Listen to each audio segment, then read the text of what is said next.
मेरा रैगिंग हो रहा था रात में, हम लोग मेस में बैठे हुए थे तो सीनियर्स आए, पकड़ लिया, रैगिंग लेने लगे और मेरे को बोला जब इंट्रोडक्शन दो, तो मैंने इंट्रोडक्शन दिया, मेरा कास्ट कैटेगरी सब बताया, तो मेरे को बोला गया कि आप डॉक्टर अंबेडकर को अब्यूज करो।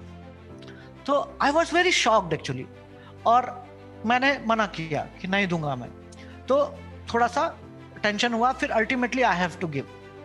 लेकिन जब मैंने दिया ना, तो मुझे अंदर से इतना खराब लगा, आई फेल्ट ह्यूमिलिएटेड।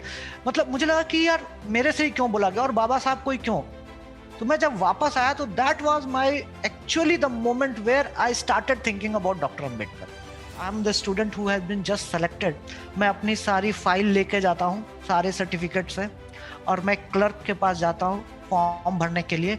वो क्लर्क मेरी फाइल देखता है और जहां कास्ट सर्टिफिकेट देखता है उसका चेहरा चेंज हो जाता है, उसकी आंखों में you can see the hate, and that I have experienced first hand. आपके घर में कोई आता है होली दीपावली पे, और वो आपके घर का बना हुआ खाना नहीं खाएगा, लेकिन बाजार की मिठाई अगर आती है तो वो खा लेगा, राइट। आपके घर में पानी नहीं पिएगा, लेकिन अगर आप बाहर से कुछ लेके आ रहे हैं तो ये चीज हमने देखी है और एक्सपीरियंस की है।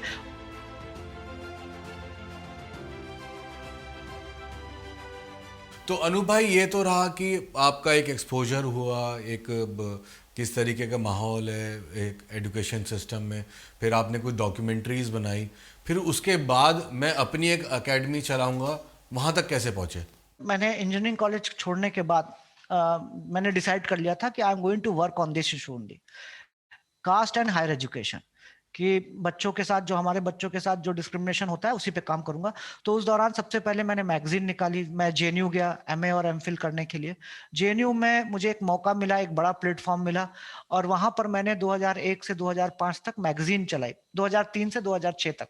और मैगजीन में मैंने यही कोशिश की थी कि जो दलित स्टूडेंट्स के एक्सपीरियंसेस हैं वो निकल कर आए। तो उस मैगजीन से फायदा ये हुआ कि हम मेरा एक बहुत बड़ा नेटवर्क बन गया, क्योंकि मोर देन 80 यूनिवर्सिटीज में हमारी ये मैगजीन जाती थी, और इंडिया की शायद पहली इंग्लिश में दलित स्टूडेंट मैगजीन थी, और नेशनल लेवल पे थी, क्योंकि अलग अलग यूनिवर्सिटी के बच्चे उसमें लिखते थे, स्टूडेंट लिखते थे।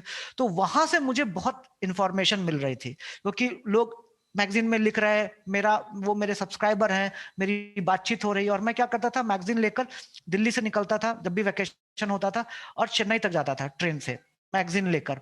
तो दिल्ली, दिल्ली से चेन्नई, चेन्नई से पौंडीचेरी, पौंडीचेरी से हैदराबाद, हैदराबाद अच्छा। से बैंगलोर, बैंगलोर से पुणे, पुणे से बॉम्बे, बॉम्बे से भोपाल, ऐसा करके पूरा मैं 1 महीने का मेरा टूर रहता था। जब मैं कास्ट पर बात करता था हायर एजुकेशन पे, उस समय कास्ट इन हायर एजुकेशन कोई डिबेट ही नहीं थी। किसी को विश्वास ही नहीं होता था कि हायर एजुकेशन में कास्ट है। सबको लगता था कि कास्ट जो है वो यूपी के गांव में है, बिहार के गांव में है, कास्ट वो है। मैं इनसाइट के लिए अलग अलग जगहों पे जाता था, अलग अलग स्टूडेंट से बात करता था, तब मुझे सुसाइड्स के बारे में पता चला। Then I started actually looking at the data.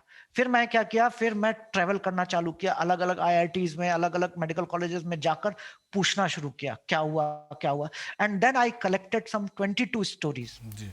तो क्योंकि सुसाइड जो होता है वो बहुत आराम से डिसमिस किया जा सकता है, अरे इसको तो पर्सनल प्रॉब्लम थी, इसका तो ये इशू था, ये पढ़ाई में डिप्रेस हो गया। पढ़ाई का प्रेशर था।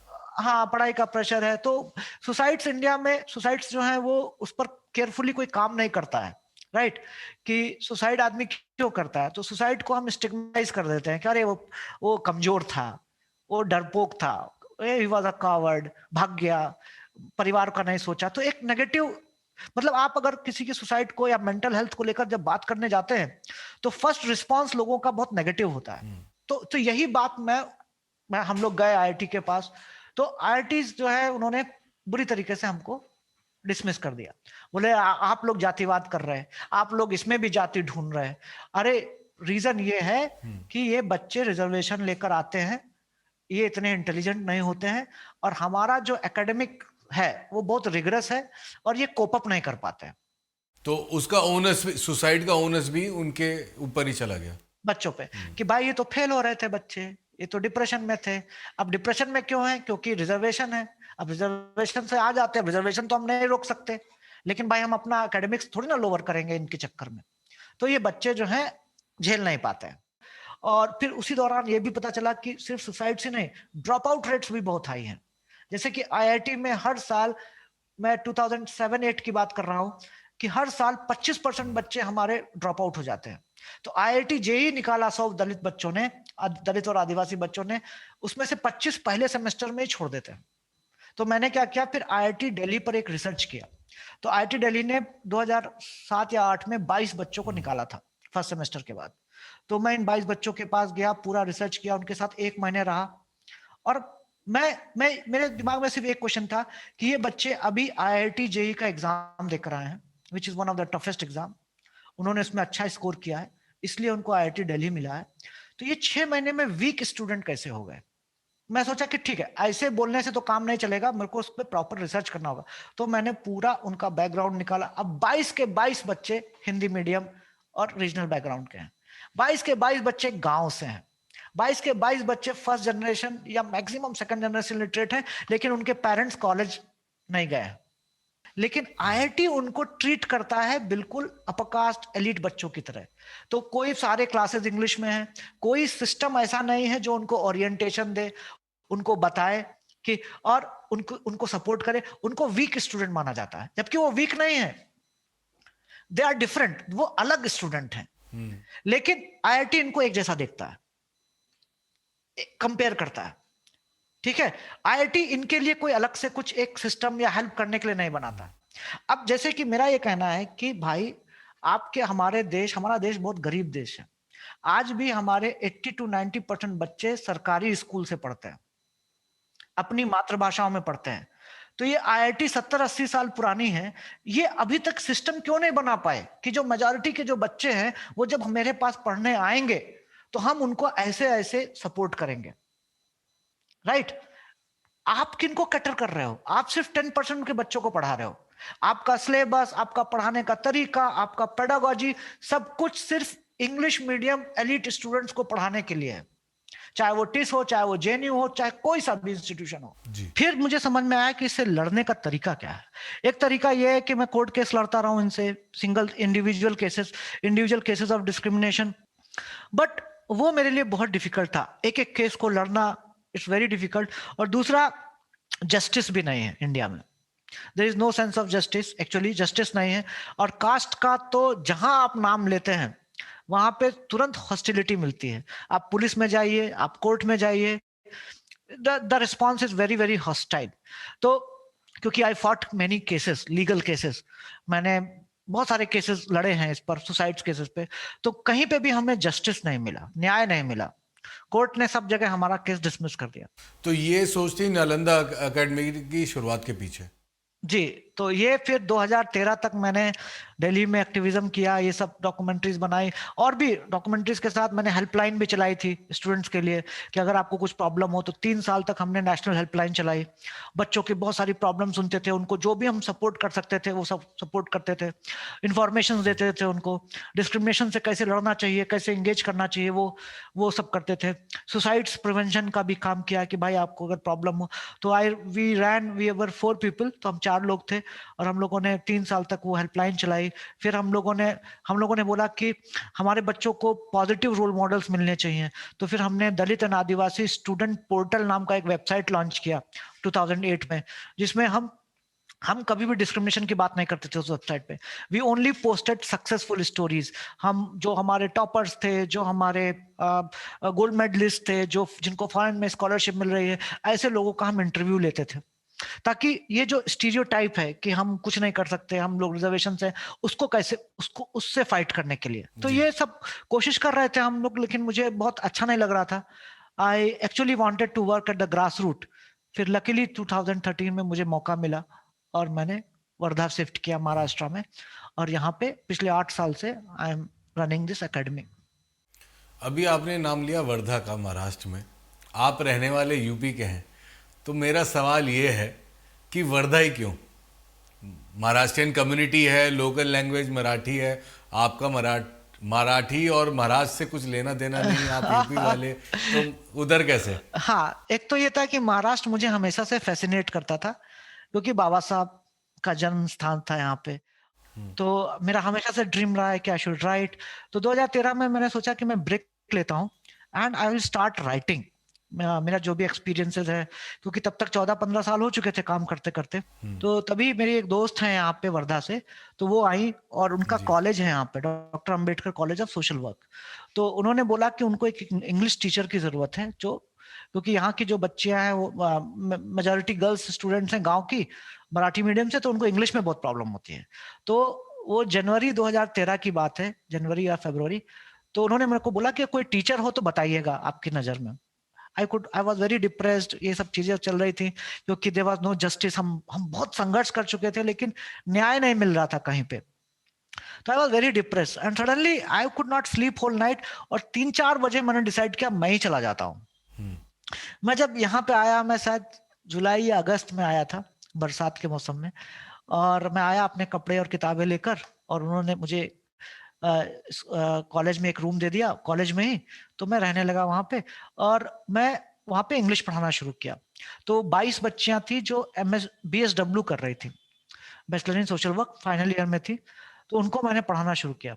उसी समय टिस का फॉर्म निकला था। तो मैंने कहा बोला बेटा आप लोग अप्लाई करो। तो बोले कि नहीं नहीं हम नहीं कर सकते, क्योंकि ये सब इंग्लिश में है। उन्होंने हमसे पूछा कि एग्जाम सर, एग्जाम कैसा होगा? तो मैंने बताया कि ये आएगा ये आएगा। तो बोला सर हमसे तो नहीं होगा, हाँ ये तो इंग्लिश में है। तो मैंने जबरदस्ती 22 बच्चों को, मेरे पास लैपटॉप था, इंटरनेट था, मैंने उनको बैठा बैठा के जबरदस्ती फॉर्म भरवाया कि देखो बेटा ये फ्री में है, तो आपको टेंशन मत लो, कुछ पैसा नहीं देना है, एग्जाम जाके देखो। और मैं तैयारी करा था। अब थोड़ा सा मेरा बैकग्राउंड पढ़ाई में अच्छा था, तो मैंने उनको तैयारी कराना शुरू किया 3 महीने। और उसके बाद उन्होंने जब जनवरी में एग्जाम दिया, 3-4 महीने के बाद, 3 महीने के बाद, तो उसमें 10 या 11 बच्चियों का रिटर्न में सिलेक्शन हो गया। अच्छा। आई वॉज लाइक शॉक्ड कि यार 3 महीने की पढ़ाई में बच्चे इतनी मेहनत कर रहे हैं और सिलेक्शन ले रहे हैं। तो बच्चों का हो गया। तो फिर उसके बाद मैंने जिन जिन बच्चों का हुआ था, 11-12 बच्चों को, उनके घर वालों से बात की और उनको बोला कि इंटरव्यू के लिए आप इनको मेरे पास 1 महीने भेजो। और मैंने उनके इस कॉलेज में ही रहने की व्यवस्था की, उन बड़े से हॉल में उनका टिफिन लगाया खाने का, कि आप पूरा दिन यहीं पर रहो, अब आप घर मत जाओ। फिर मैं उनको रात दिन पूरा पढ़ाना शुरू किया, इंटरव्यू के लिए तैयार। और फाइनली 6 बच्चियों का सिलेक्शन हो गया टिस में। उनमें से फिर मुझे लगा यार 4-5 महीने की मेहनत से अगर मैं 6 बच्चियों को एक गांव से उठाकर अगर बॉम्बे में भेज रहा हूँ, इससे अच्छा कुछ काम नहीं होगा। वो भी एक प्रीमियर एजुकेशनल इंस्टीट्यूट में। हाँ, प्रीमियर एजुकेशनल इंस्टीट्यूशन में। Then and that was the moment where I decided कि अब मुझे और कुछ नहीं करना है। अभी कुल मिलाकर मैंने पिछले 7 साल में 600 के करीब बच्चे पढ़ाए हैं, और 600 में से करीब 500 550 बच्चे अभी टॉप इंस्टीट्यूशंस में हैं इंडिया के, और इंडिया के बाहर भी। अच्छा। तो और ये सारे के सारे बच्चे जो हैं वो मैं गरीब परिवार से लेता हूँ। इसमें SC भी हैं, ST भी हैं, OBC भी हैं, बहुत बढ़िया। नोमेडिक ट्राइब के भी बच्चे हैं। लड़कियां मेजोरिटी में रहती हैं, 60-70%, 60% लड़कियां रहती ही रहती हैं क्लास में। और ये सारे के सारे बच्चे नॉन इंग्लिश मीडियम होते हैं, 1-2 आ जाते हैं इंग्लिश मीडियम छुप छुपा के, लेकिन ज्यादा 99% बच्चे जो हैं वो नॉन इंग्लिश मीडियम है, गाँव के बच्चे हैं। और जो पढ़ाई में जितना वीक होगा उसको मैं उतना प्रेफरेंस देता हूँ एडमिशन के लिए। तो अनूप भाई, आप अब इस मुहिम को डिजिटली भी ले आए हैं, डिजिटल हाँ नालंदा के नाम से। थोड़ा सा उसके जी बारे जी। में भी बताइए। तो हुआ ये कि मार्च में कोविड की वजह से हमारा पूरा जो क्लास है वो बंद करना पड़ा। अब प्रॉब्लम ये थी कि जुलाई से ये बच्चे मेरे साथ थे। मार्च मार्च अप्रैल का पीरियड ऐसा होता है जब पीक पढ़ाई होती है, जब जी। एंट्रेंस एग्जाम आने वाले होते हैं या हो रहे होते हैं। तो अब ऐसी सिचुएशन में कोविड की वजह से क्लासरूम बंद करना पड़ा। और ये बच्चे सब 15 स्टेट के थे, तो उनको वापस उनके घर भेजना बहुत डिफिकल्ट था मेरे लिए। और उस समय आपको पता है सारा लॉकडाउन हो गया था। तो 1-1.5 महीना मेरे लिए बहुत डिफिकल्ट रहा इसको हैंडल करना। और क्लासरूम बंद हो गया था, बच्चे भी बहुत डिप्रेस हो गए थे, मैं भी बहुत डिप्रेस हो गया था कि इतनी मेहनत की है और अगर हम हमारे बच्चे वापस गांव जा रहे हैं तो वापस गांव जाकर पढ़ाई नहीं होगी, है जी। ना, क्योंकि मुझे मालूम है कि वो एनवायरनमेंट नहीं रहेगा। तो फिर हमने क्या सोचा कि तब तक मुझे जूम वूम के बारे में कुछ नहीं पता था। जूम क्या होता है, गूगल मीट क्या होती है, हम ऑनलाइन भी पढ़ा सकते हैं। मुझे लगता था कि ऑनलाइन पढ़ाने के लिए बहुत सेटअप की जरूरत होती है, स्टूडियो की जरूरत होती है, तो वो नोशन थे हमारे। फिर किसी ने बताया मुझे कि जूम है, तो फिर मैंने जूम पे ट्राई किया। अब जूम पे ट्राई किया तो इतना डिफिकल्ट लगा पढ़ाने के लिए ऑनलाइन, क्योंकि आदत नहीं थी। अब आदत है आपको क्लास में बच्चों को देखने की, और बच्चों का जो आप इंटरेक्ट कर रहे हैं उसके हिसाब से आप क्लास में पढ़ाते हैं। कि बच्चों को कितना समझ में आ रहा है। अब यहाँ पर ब्लैंक स्क्रीन है, सबके वीडियो बंद हैं, सबके सब म्यूटेड हैं, और आप एक स्क्रीन को देखकर लगातार 1 घंटे पढ़ा रहे हैं। जी। तो it was very difficult for me, और बहुत बहुत तकलीफ हुई शुरुआत में, लेकिन बाद में समझ में आया कि इसके अलावा कोई ऑप्शन नहीं है। तो फिर I started teaching online through zoom. तो मैंने मई पूरा पढ़ाया, जून पूरा पढ़ाया, जुलाई आधा, जब तक उनका सारे सेशन खत्म नहीं हो गए सारे, तब तक मैं उनको जूम पे 100-150 बच्चों को जूम पे पढ़ाता था। तो उसके बाद फिर देन हमें लगा कि ये Covid is going to stay. Covid तो अभी नहीं जाने वाला है। पहले लग रहा था कि 2-3 महीने में चला जाएगा, ये हो जाएगा, वो हो जाएगा, but then we understood that COVID is going to stay and government is not going to give permission to open. Online is no match to offline classes. Offline classes का क्वालिटी बहुत अच्छा होता है, स्टूडेंट्स का interact कर सकते हैं। तो ऑनलाइन तो आप मैच नहीं कर सकते हैं, लेकिन एटलीस्ट कुछ नहीं होने से तो कुछ अच्छा है। एग्जैक्टली। एटलीस्ट कुछ तो हम इंटरेक्ट कर पाएंगे। तो फ्रॉम देन वी स्टार्टेड, हम लोगों ने एक ग्रुप बनाया हमारे दोस्तों का, और ताकि वो टेक्निकल हेल्प कर सके, हमको बता सके, क्योंकि हमारे पास इतना टेक्निकल एक्सपर्टीज नहीं है। और फिर 14 अक्टूबर को we launched our website digital Nalanda. तो और वो काफी, मतलब मैं बोलूंगा सक्सेसफुल है। अभी 1.5 महीने हो गए इसके, 1.5 से 2 महीने हो गए हैं, और अभी 4000 बच्चे डिजिटल नालंदा के सब्सक्राइबर्स हैं, उनको हम पढ़ाते हैं 4000। और कोई पेड प्रमोशन नहीं, कोई कुछ नहीं, अगेन जस्ट थ्रू रेफरल। मेरे जैसे जो मेरे व्यूअर्स हैं, जो भी आपकी कहानी सुन रहे हैं और मोटिवेट हो रहे हैं, और बहुत कई जगहों पर मेरे रोंगटे भी खड़े हो गए आपकी बातें सुनकर, आपके किस्से सुनकर, तो उन सब के लिए आपका क्या मैसेज होगा? मैसेज यही है कि कास्ट एक रियलिटी है, एक्सेप्ट करिए इसको। राइट? कास्टिज्म में विश्वास मत करिए। कास्टिज्म करना और कास्ट एक रियलिटी है, ये एक्सेप्ट करना, ये दो अलग अलग चीजें हैं। अगर मैं ये बोलता हूं कि इंडिया में कास्ट एक रियलिटी है, तो इसका मतलब ये नहीं है कि मैं कास्ट को प्रमोट कर रहा हूं, या मैं ये बोल रहा हूं कि आप कास्टिज्म करो। आप, कास्ट जो है एक ऐसी रियलिटी है जिसका विक्टिम्स है ना, और विक्टिम्स लार्ज नंबर में है, 1-2 विक्टिम नहीं है, लाखों करोड़ों की संख्या में इसके विक्टिम्स हैं। तो और ये अगर समस्या से लड़ना है, तो आपको सबसे पहले इस प्रॉब्लम को एक्सेप्ट करना होगा। दूसरा ये कहना है मेरा कि जो सो कॉल्ड दलित कम्युनिटी से हैं, और जो इसके विक्टिम रहे हैं, कि now the time has come to stand up. हमको खड़े होना होगा, अपने लिए भी और हमारे आने वाली जनरेशन्स के लिए भी। तो अनूप भाई, आपकी इस खूबसूरत सी मुहिम के साथ अगर हमारी ऑडियंस में से कुछ लोग जुड़ना चाहें, तो क्या जरिया रहेगा? ईमेल करिए, फोन नंबर ले लीजिए मेरा, और वेबसाइट है हमारी, वहाँ पे आप कर सकते हैं। हमारी 2 वेबसाइट्स हैं, नालंदा एकेडमी, nalanda-academy.org, और दूसरी है digitalnalanda.com। तो दोनों में आप आ सकते हैं, मैसेज कर सकते हैं। हम हमारे सोशल मीडिया हैंडल्स हैं, ट्विटर पे, इंस्टाग्राम पे, सब जगह है नालंदा। तो आप उसमें ढूंढ के हमें मैसेज कर सकते हैं।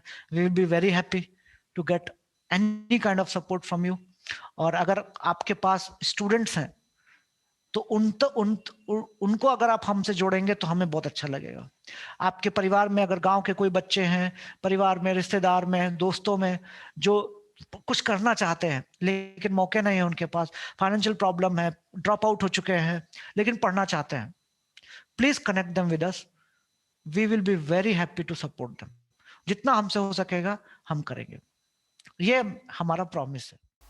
बहुत बहुत धन्यवाद अनूप भाई, बहुत बहुत शुक्रिया, बहुत अच्छा लगा आपसे मिलकर। Thank you. थैंक यू दर्पण भाई।